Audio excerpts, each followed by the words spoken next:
Okay, first Shivam, to your question, the foreign sector in Dubai, we have a technical mission in Kabul. Also, we have had engagements at joint secretary level, and several of them in the past year or so. This was the highest level of engagement that we've had, and we have clearly spelled out that we want to do more to offer humanitarian assistance and also to engage with the people of Afghanistan on development cooperation. And both these counts, we want to continue to build on what we are doing there to strengthen our long-standing relationship with the people of Afghanistan.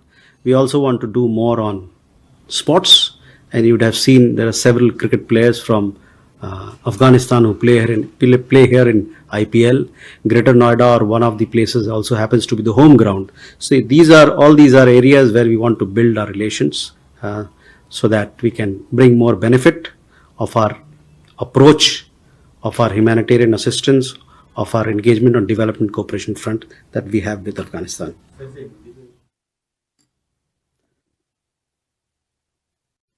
Kabul में हमारा technical mission कई एक सालों से चल रहा है. सरकारी स्तर पर जॉइंट सेक्रेटरी लेवल पर हमारी बात चलती रही है, और अभी कुछ दिन पहले हमारे विदेश सचिव जो उनके एक्टिंग फॉरेन मिनिस्टर, उनसे बातचीत की दुबई में. इस मीटिंग के बारे में विस्तृत रूप में आपको प्रेस विज्ञप्ति के माध्यम से जानकारी दी गई. उस प्रेस विज्ञप्ति में हमें बताया कि ह्यूमैनिटेरियन असिस्टेंस, जहां तक मानवता के आधार पर उनको सहायता प्रदान करने की बात है, हम लोग पिछले सालों में करते आए हैं. चाहे दवाई की बात हो, चाहे खाद्यान्न की बात हो, खाने पीने चीज़ों की बात हो, गेहूं की बात हो, और उसके अलावा हम लोग डेवलपमेंट कोऑपरेशन के मामले में भी वहाँ के लोगों को मदद करना चाहते हैं. पहले भी हमारी डेवलपमेंट कोऑपरेशन काफ़ी अच्छी रही. तो इन दोनों मुद्दों पर, और इसके अलावा खेल के क्षेत्र में, और उनके सरकार की तरफ से जो रिक्वेस्ट आया है कि हेल्थ सेक्टर के क्षेत्र में,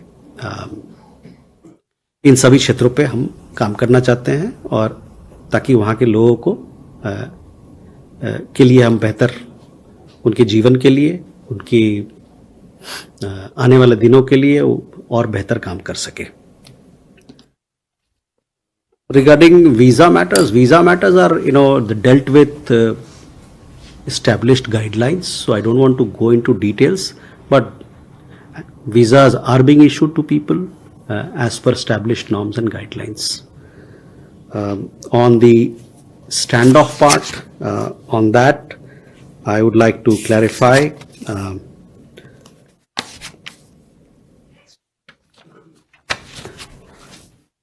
You've said that there seems to be a gap. The army chief talked about a standoff, and whereas we had made a statement that giving our position that disengagement, regarding disengagement, etc. So we do not see any contradiction between what the army chief has said and the position that we have taken. And the position here, I would refer to the position taken by External Affairs Minister in the Parliament. EM had made the position very clear in regard to disengagement. Where the October 21st understanding is concerned, our objective has been to ensure patrolling, as in the past, to the relevant patrolling points, as well as resumption of grazing by our civilians as per long-standing practice. This is indeed what we have agreed upon in regard to Depsang and Demchok. The terms of the disengagement agreements reached prior to 21st October 2024 continue to hold in relevant areas in eastern Ladakh. In addition, External Affairs Minister had also underlined that the task of de-escalation remains to be addressed. So if you take these issues into account, you would realize that there is absolutely no contradiction between the positions taken. सर्जना जी, कैलाश मानसरोवर यात्रा के बारे में पहले भी बात हुई है. हम लोगों ने बताया है कि इस पर चीन से हमारी बातचीत चल रही है, और जब समझौता तय होगा कि कब इस यात्रा को शुरू करना है, तो उसके बारे में फिर आपको हम विस्तृत रूप में जानकारी प्रदान करेंगे।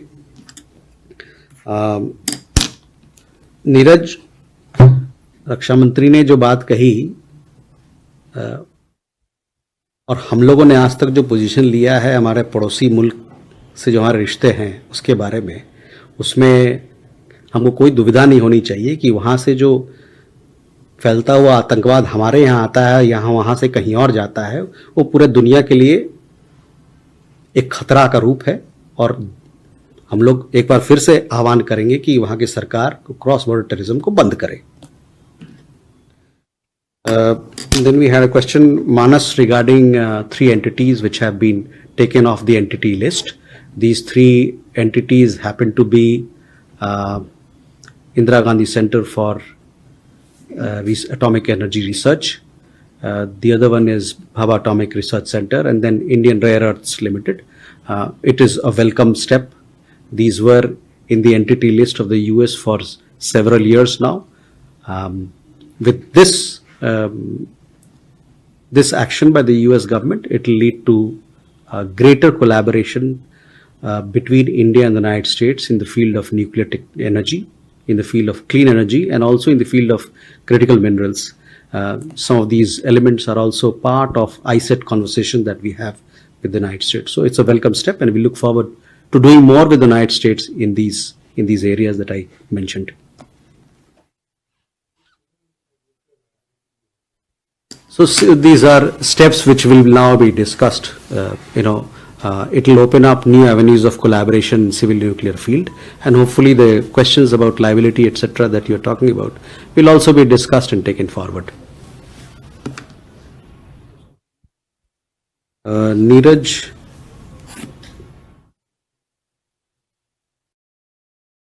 आपने कनाडा के बारे में, कनाडा के साथ वहाँ पर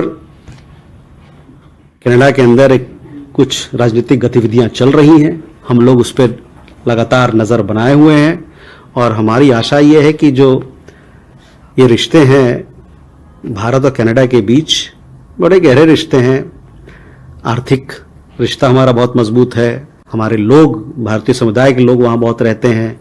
हमारे विद्यार्थी वर्ग के लोग, स्टूडेंट वर्ग के लोग वहाँ कॉलेजों में पढ़ते हैं, और उसके अलावा भी अन्य तरीक़ों का कोलैबोरेशन, साझेदारी भारत और कनाडा के बीच में चलता रहा है। हमारी आशा है कि इस साझेदारी को फिर से हम बरकरार करें और इसको फिर से मजबूत करें। उस दिशा में जो भी पहल होगा उसको हम स्वागत करते हैं। Because there are several other questions, so let me give you an update on the Indian nationals who were serving in the Russian army, and status insofar as their numbers, etc., is concerned, to clarify issues that Reza has raised. As far as we have been telling you that we have been in constant touch with Russian authorities for early release and repatriation of Indian nationals who are serving in the Russian army. As of today, of all the known cases that have come to us, we have had 126 cases. Of these 126 cases of people who were serving in Russian armed forces or are serving in the Russian armed forces, 96 people have already returned. They have been discharged. They have been discharged from the Russian armed forces. As per our available information, 18 Indian nationals in the Russian army remain. Out of these, 16 individuals, their whereabouts are not known, and the Russian side has categorized them as missing.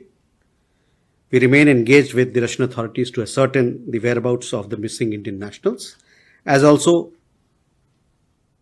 seeking early release and repatriation of those who remain. So that is the status.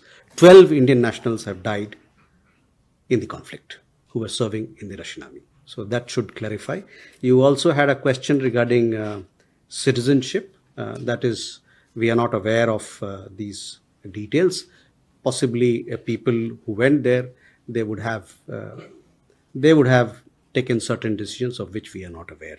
So that is the situation. 126 known cases, Out of these, 96 people have come back, 12 people have died.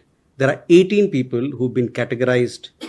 I mean, out of these 18 people who are still serving, 16 have been categorized by the Russian authorities as missing, and we are seeking from the Russian authorities early release and repatriation of the rest of those who remain there.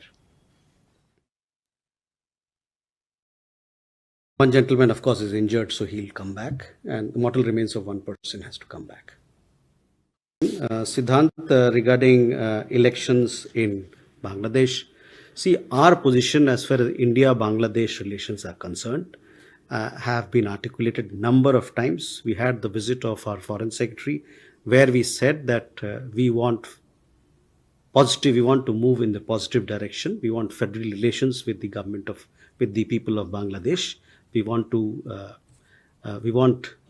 India-Bangladesh relations to do well for the people of Bangladesh and the people of India. So that is what our approach is, a positive approach, and that remains. Krishna Mohanji, your question regarding invitation. We had issued a press release, and through that press release, we had made our position very clear. I would like to reiterate what we had said, and we once again would like to read out for you. As we have already conveyed to you through a press release, at the invitation of the Trump-Vance Inaugural Committee, External Affairs Minister will represent the Government of India at the swearing-in ceremony of President-elect Donald Trump as the 47th President of the United States of America. So I hope that clarifies your question.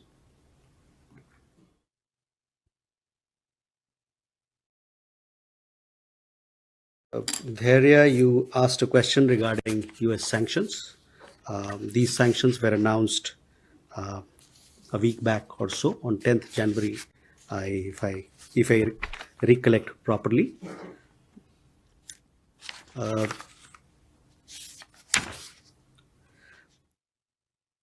These additional sanctions that have been announced, they pertain to several entities and individuals in the Russian energy sector. We are in touch with the US authorities to clarify issues pertaining to the impact on Indian entities. We are working with all relevant departments and agencies to sensitize Indian companies on applicable provisions, as also to inform them on new measures being implemented that could impact Indian companies in certain circumstances. Also, to answer a related question from Sruthi, our oil purchases have been and always are guided by our own energy security requirements, along with prevailing global circumstances and market conditions. So that is how we look at the scenario. There you also had a question about cross-border terrorism. See, on cross-border terrorism, we are very clear what our position has been. We have been conveying, even in last presser, we talked about it. We are very firm that terrorism, in whatever way it exists, wherever it exists, it needs to be fought tooth and nail. And we have clearly called out countries who promote cross-border terrorism. So, Ansha, regarding Iran, we had the Foreign Office consultations 2 weeks back with Iran, where we discussed several aspects of our relationship, including connectivity, Chabahar port, other segments of the relationship that we have with Iran. As far as energy is concerned, you know that there are certain conditions which need to be factored into while engaging with Iran. So, Kuba, on the Quad Foreign Ministers meeting, the Quad Foreign Ministers expected to be in Washington, D.C. for the inaugural ceremony of President Trump. If I have any further update on the specific meetings, we'll surely share with you. On President Putin's visit, yes, this year we have to host the annual summit in India, as is the practice. Each year we have annual summit with Russia, once in Moscow or in Russia, any other city, and in the following year in India. So this year we have to host it. those dates will be worked out through diplomatic channels, and we will then, when these dates are formed, we'll let you know as to when we'll be having this annual summit here in India. Srinjoy, regarding your question on investigation, my understanding is that he's an American national. So whatever investigation has to happen, and the American authorities, I guess, are undertaking those investigations. He's a person of Indian origin, but I think he's an American national. His parents have asked. Okay. I mean, he's a member of the diaspora, but he's an American national. When you're an American national, American laws and American government has to take responsibility of the investigation. Elena, your question regarding possibility of meeting between two leaders. Yes, I mean, two leaders that you mentioned, they are, it is for them to decide to meet and where to meet, etc. So that is how I will answer your question. Livia, on India-Cuba ties, yes, this year we are celebrating 65th anniversary of India-Cuba relations. We have very warm and friendly ties with your country. We want to continue to build. In recent times, you would have seen that we have engaged on several fronts, including on development cooperation, humanitarian assistance, and we want to continue to build on each and every segment of our engagement, science, technology, sports. Sports is an important collaboration between India and Cuba, and several other aspects of a bilateral relationship. On the other question regarding the announcement by the United States, we feel that anything that helps in building or bringing peace and prosperity, anything that helps in building communities, societies and countries and their prosperity is helpful for all of us. Okay. Ajay, first on the missing Indian nationals who were serving in the Russian army. On that, we are in touch with several families, and they are also in the know of things. 16 of them are missing. The second question you had on the South China Sea, I don't have an update on that, but you know what our position is, that we want peaceful settlement of all disputes in that region. Gautam, your question regarding border situation. See, we had made our position very clear. We had summoned the acting High Commissioner and made our position on border fencing very clear. And I would like to reiterate some of the positions, some of the points that we made across to our Bangladeshi counterpart. We remain committed to ensuring a crime-free border with Bangladesh by effectively addressing cross-border criminal activities, smuggling and trafficking, barbed wire fencing, border lighting, installation of technical devices, and cattle fences are measures that are aimed at securing the border. We expect that all earlier understandings, and this is here I would like to underline, our understandings in this regard will be implemented. This is what our expectation is, that all earlier understandings in this regard will be implemented by Bangladesh in a cooperative approach towards combating such crimes.